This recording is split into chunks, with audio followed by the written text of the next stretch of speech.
If you're one of those motorhomers who doesn't like reversing and you always worry about how high your vehicle is, then this is not for you. This is a Blissmobile made by a company of that same name in Holland, and it's massive. It's designed to go absolutely anywhere on Earth, and probably if you could get it to Mars, it would work there as well.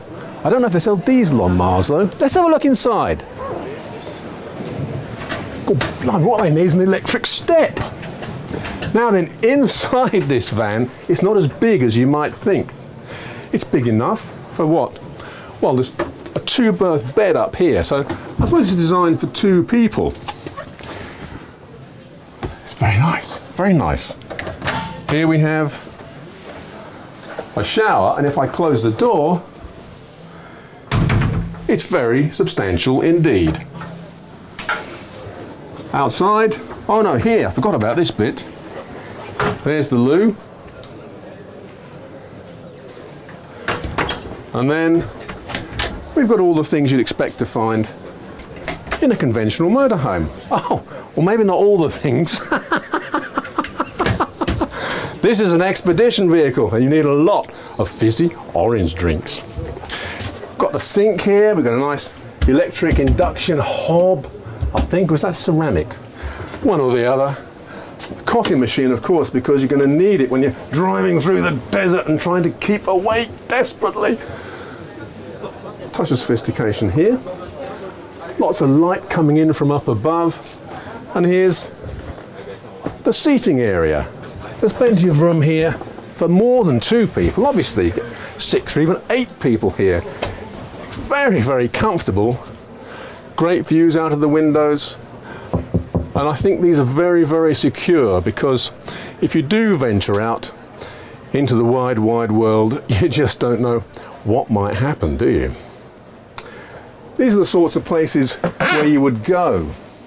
South America, Africa, Australia, across Asia, all across North America, but probably you wouldn't want to spend much time driving around Europe.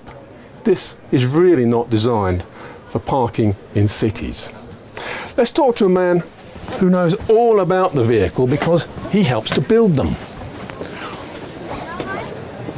Right now, Koen, you actually help build and design these trucks. I know that it's a Mercedes Z-Tros, it's got 6-wheel drive, it's a massive truck. But what about the actual motorhome side? This looks suspiciously like a 20-foot container to me.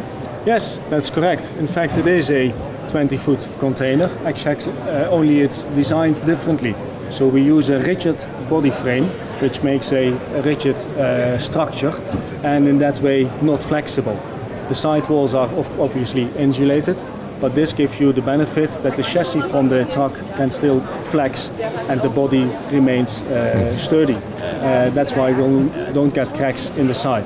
And I suppose that being the size of a 20-foot container, it's easy to ship, and you can actually put it on just about any truck you like that will hold a 20-foot container. Exactly. The benefit you have is that you can use the unit separately from the truck. You are totally independent from the truck. You can ship it internationally, and elsewhere you can use a different truck if you like. And it's a lot cheaper to ship a container than to ship an entire truck. Besides that it's cheaper, you are independent yourself, because you travel towards, for instance, Russia, and there you ship it back home. It's yourself you fly. It saves you a lot of time. With a motorhome like this, you're going to need a lot of power. Do you use gas or 12 volts? What have you got? We have no flammable gases. Everything works on electricity. So we use solar panels on the roof and a big bank of lithium-ion batteries. Okay, well this is particularly interesting to me. How many solar panels have you got? We have 6 panels, which are sufficient. 6 solar panels, which are sufficient on a daily use. How many watts? It's about 1.6 kilowatts. Oh wow. Yeah. And the battery pack will service everything inside, like an electrical cooker or a stove. What sort of batteries do you have? Lithium-ion battery pack. Now lithium-ion are very expensive. Yes. Go on, tell me how much. Yeah, this is about 15,000 for the battery just pack. for the batteries? Yeah. I know people who've got motorhomes that are worth less than that. Yes, exactly, but it's worth it, and it does the job. Okay, and then one thing I have to ask you, right here we have the spare wheel. how do you change a wheel on this? Obviously, How big's the jack? In fact, we don't need a jack. We use a winch to winch it down because it's quite heavy. And then you roll it to where you need it. And then you start working. Then you start, okay, I won't ask you anymore. Thank you very much, Kim. You're welcome. Now there's plenty of storage space in the back, as you can see, and in the case of this particular vehicle, it's used to hold this 4x4 quad bike. What about the price? Well, for the actual motorhome bit itself, we're looking at around 250,000 euros. For the truck, well, you can take your pick and pay as much or as little as you can get one for. Right now, I'm off down to the Oasis for a cup of sugar. See you later.